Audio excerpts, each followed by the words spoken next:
Au Sénégal, la scène politique continue de susciter de nombreux débats et interrogations. Récemment, une rencontre organisée autour d'un Ndogu par le Premier ministre Ousmane Sonko avec ses militants a attiré l'attention de plusieurs observateurs et analystes. Officiellement présenté comme un simple moment de partage durant le mois de Ramadan, cette invitation fait pourtant couler beaucoup d'encre dans les médias et sur les plateaux télévisés, notamment dans l'émission Yor Yor. Certains journalistes et chroniqueurs estiment qu'il ne s'agirait pas seulement d'une rupture du jeûne, mais également d'un signal politique fort dans un contexte marqué par les récentes activités politiques autour du président Bassirou Diomaye Faye. Pour plusieurs observateurs, cette rencontre pourrait traduire une volonté de mobilisation de la base militante, voire une manière de préparer les prochaines échéances électorales. Entre stratégie politique, démonstration de force et simple tradition de partage pendant le Ramadan, les interprétations divergent et alimentent le débat public. Dans cette vidéo, nous allons analyser les différentes lectures de cet événement et comprendre ce qu'il peut réellement signifier pour l'avenir politique du pays.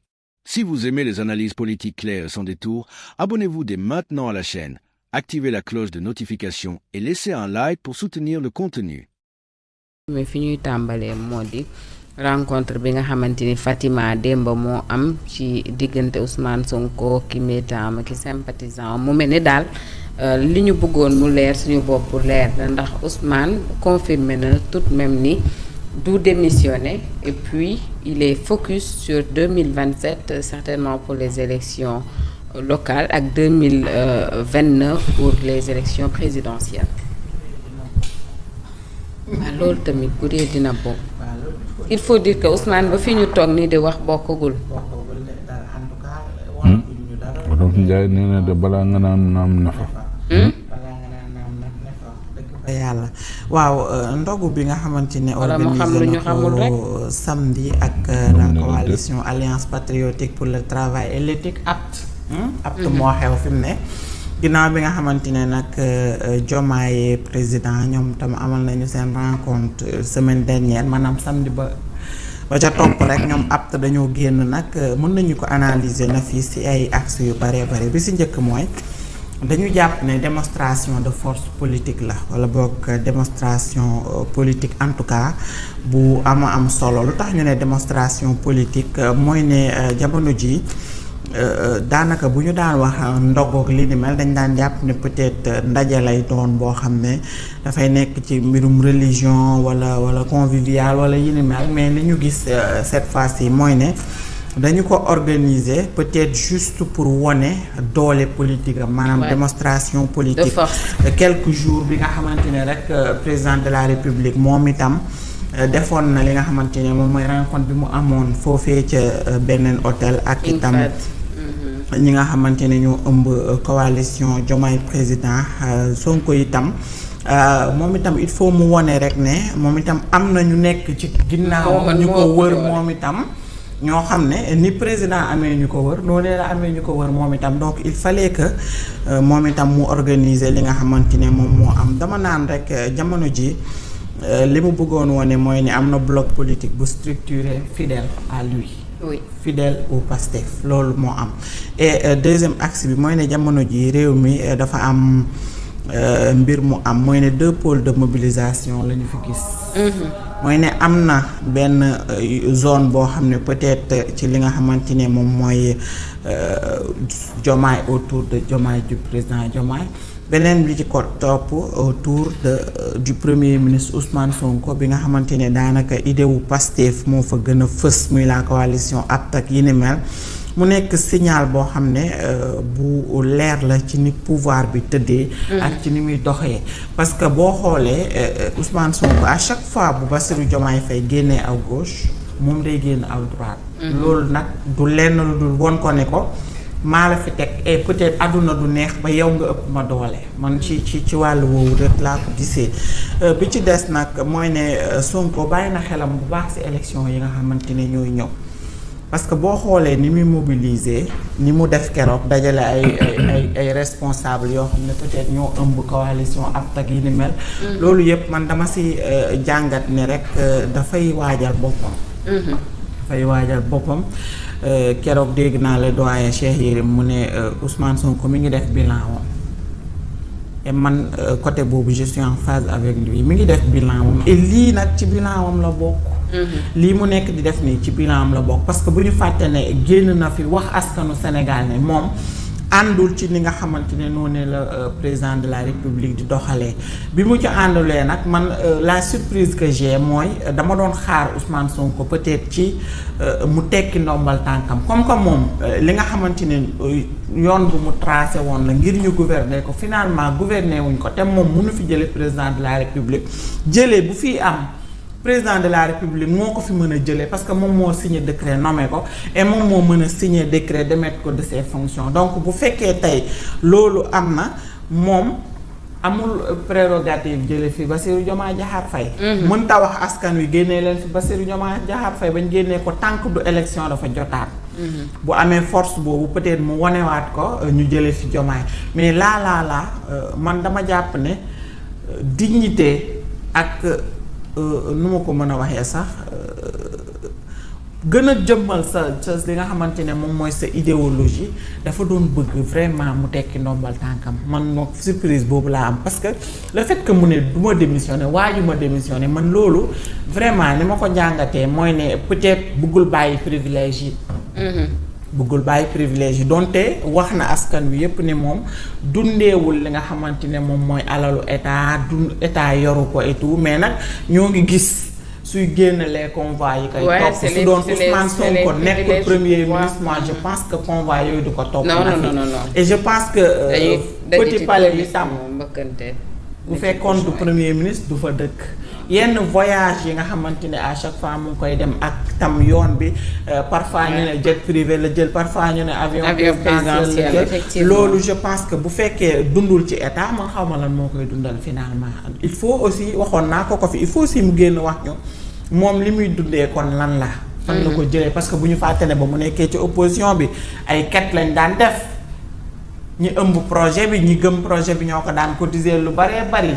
xarum tabaski sax gis nañ fi ñuy cotiser di ko jënd donc tey bu fekkee accès nañ fii mu bëgg ñu gëmloo ne moom dundeewul daraay nguur gi vraiment loolu tamit dafay xaw a gauche et ça sonne mal à l'oreille vraiment le fait que mu ne du tekki ndombal tànkam man daal loolu mooy sama problème man c'est ça mon problème léegi nag c'est au président de la République. Ouais, parce que daf ko renvoyer la balle. Merci beaucoup. loolu mooy xanaa nga dàq ma waaye du ma bàyyi. Et puis on a vu que vraiment les gens pensaient que bu président de la République génnee c'était le 7 je pense mars fële ca King Fahd wax position parce que d'une manière ou d'une autre il a confirmé sa coalition. moom Ousmane bu génnee y aura des gens qui vont se démarquer mais on a tout de même vu hier que Pastef continue de rester fidèle à son leader Ousmane Sonko. en tout cas ak lu ci mënti am daal na fi Ousmane Sonko moom wax dëgg fa yàlla comme que am na force am à chaque fois mu ngi koy démontrer. vraiment li gënoon mooy mu génn gouvernement bi gannaaw ba arrangé tu ko et li président di doxalee àndul ak moom idéologie am et bëggatul àndul ak moom bokkatuñu vision politiquement ki nga bokkalul vision nag vraiment dem bay annoncer ay coalition douce dafay baax aussi mu bàyyi président Bassirou Diomaye Faye ci ligne bi mu nekk mu doxal moom en retour mu dem créer leneen su ko defee force bi muy woote dinañu gën a xam ndax Ousmane Sonko mi ngi dese force am wala déet man pour man yi muy def nii yëpp ça n'a pas d'importance li am importance mooy mu tekki ndombal tànkam génn ci gouvernement bii mu ne moom arrangé tu ko dem na fi lu ne jiiñee na ko fi jiiñ na fi ba jiiñ fi ministre surfacturation yi ni mel. na génn gouvernement bi su ko génnee mu dem créer mu dem continuer Pastefam ak li nga xamante ne moom mooy attam bi su ko defee mu sóoraa kii et kii dinañu xam Ousmane Sonko doole bi mu am ak Bassirou Diomaye Faye mi nga xamante ne moom moo jàpp ne moo ko fi teg doole bi mu am moi je pense que loolu moo mën a leeral la lanterne des Sénégalais de. Effectivement Ndiaga hier il a aussi dit qu'il s'attend à la dissolution de l'Assemblée nationale kon Ousmane ci ni ñu ko gisee démb il est prêt à tout et s'attend en parallèle à tout aussi. Ousmane dafa delluwaat ci terrain politique bi dellu nag ci terrain politique bi kan moo ciy gagné ak kan moo ciy perte.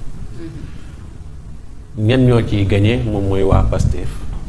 ñan ñoo ciy perte mooy askanu Sénégal du ma ni Diomaye. lu tax ma ne ñen ñoo ciy gagné mooy askanu Pastef parce que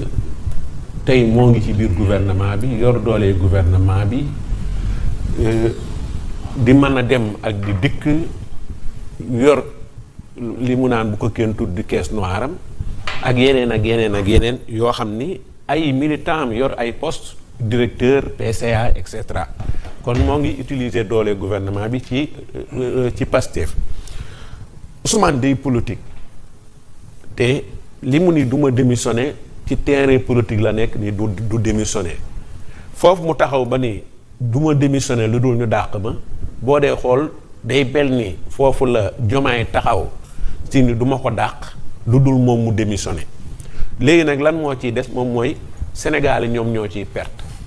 moom mooy au lieu que ñu jiital intérêt sénégalais yi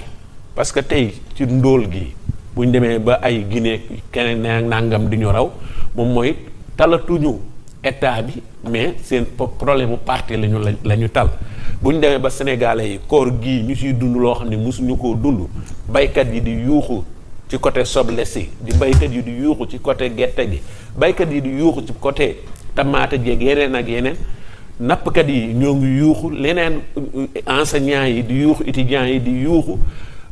mooy que taluñu sénégalais yi li ñu tal mooy politique bi Ousmane nag benn adversaire la jàpp ni moom la am ci terrain politique bi fii ne moom mooy Diomaye coalition bi mu wax ni démb dañ doon ndogondoo moom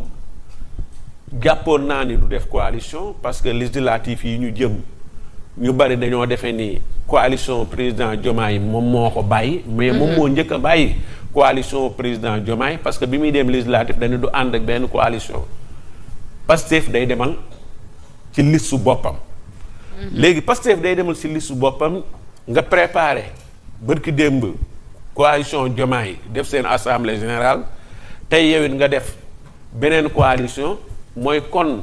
ndax kon bi ngay dem législatif yi coalition Diomaye nga soxlawul woon mais après au niveau du président boo fa dee dem da ngay soxla beneen coalition am na lu si dul doonul dëgg wala am nga ñoo xam ne yaa ngi leen di nax wala am na ñoo xam ne soxlawu leen